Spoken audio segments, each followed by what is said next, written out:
Hey, I'm Mike Myers, and this is the Songwriting for Guitar podcast, which is geared to support songwriters and producers to gain confidence and turn pro. I bring on industry experts to help you improve and monetize your skills, engage better in the writing process, and build healthy habits to create a sustainable career that you love. Caffeinated, inspirational, conversational.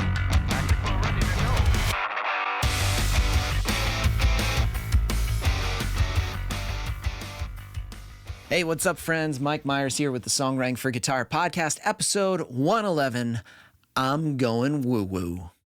Before we jump into this week's episode, I wanted to remind you I have a new 7-day mini course from chords to songs that connect. This course is all about heightening the emotional content of your chords. Because when we write songs, we want the listener to experience a feeling, an emotion. We want it to be heightened. So we give thought to lyrical components. We rewrite, we triple write, we quadruple write. We're always fixing those things. We're doing the melodic components. But when it comes to chords, we usually go with what we know, or we slap something on it, hoping it works out. When a listener disengages and doesn't connect to your song, it's because three things are not working together in tandem: your lyrics, your melody, and your chords. And most of the time, it's because the chords aren't working. So this course is all about heightening the emotional content. Each day, you're going to get a new module with a very specific assignment, a super short assignment. It doesn't take that long, that you can then post, and I leave feedback. That's right. This isn't just a course where you just take it and kind of go through it, but I want you to do the work, post it, and then I comment on how it's going. So if you're ready to heighten the emotion of your song, just go to songwritingforguitar.com and click my 7-day mini course, From Chords to Songs That Connect. So in this episode, I want to share a story about this previous Christmas. My wife, Anne, our pup, don't worry, we always take her on trips. We went back home for Christmas to Pittsburgh, and it was such an interesting experience for me because there's a moment where you're driving through something called the Fort Pitt Tunnel, and then as you drive through, it's this long tunnel, and the lights of the tunnel hit you at different areas, and then suddenly the city opens up. Just like 100%, and it's gorgeous. But as we were coming through that moment and we're going through the tunnel, it's opening up and I see the lights of the city, I found my mind was drifting. Like it was just going into just a few things. It was thinking about how my perspective on dreaming and ambition evolved over time. Now, this stream of thought is going to be just like slightly different from last week. Last week, I talked about consistency, the power of showing up and get to it. And I still believe that 100% that mindset is essential for building a music career. But consistency, that whole thing, it doesn't exist in a vacuum. You know, at its core, it has to be driven by something bigger. It has to be powered by something that is way bigger. And dreams, that's what inspires us to begin. And for me, Nashville, where I live now, that was a once distant dream. That it was never in something that I thought would happen right away. But I did imagine myself walking down certain streets.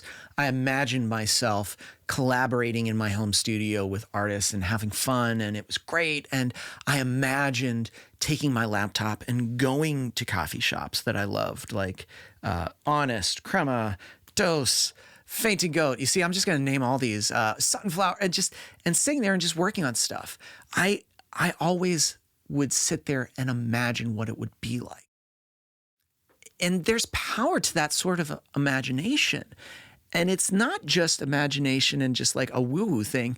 Literally, science does back me up on this. Dreaming matters because it provides and creates with a sense of purpose and direction. And there are studies that show that having clear, mindful goals significantly boosts your motivation and your resilience, especially for those in creative fields.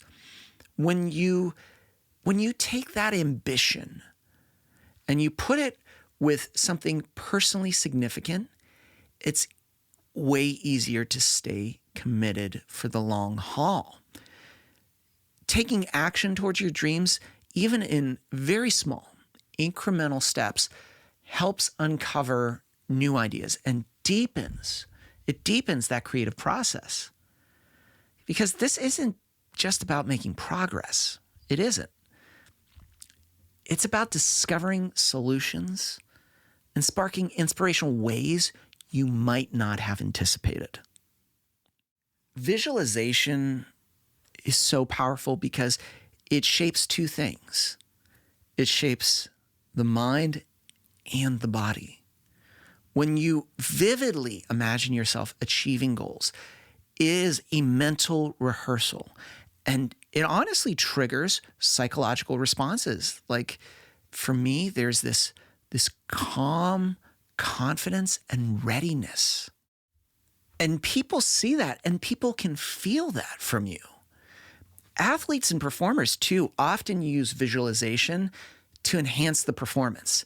And it taps into this power to boost their belief and their ability. And that ultimately allows them to take action. So when I talked about last week, consistency, it plays a key role in bringing your dreams to life. It's the initial vision that drives that journey. So remember, each step forward, literally, no matter how. And until the next episode, I'm Mike Myers. Thanks for listening. Achievable, and that you're on the right path to something bigger. Of course, dreams don't always feel the way we expect. Some people might find that the reality doesn't match the vision. But from me and from my personal experience, each step I took towards those dreams only reinforced their value every single time. It wasn't just about visualization. It was about engaging with those visions, taking action, and allowing them to evolve. And that does it for this week's episode, my friends. If you're enjoying this podcast and you've been consuming all the episodes and you haven't left us a review on Apple Podcasts, can you take just a few moments right now, head there, leave us 5 stars, and talk about your favorite episode? Because believe me when I say this, every single review helps us. Until the next episode, I'm Mike Myers. Thanks for listening.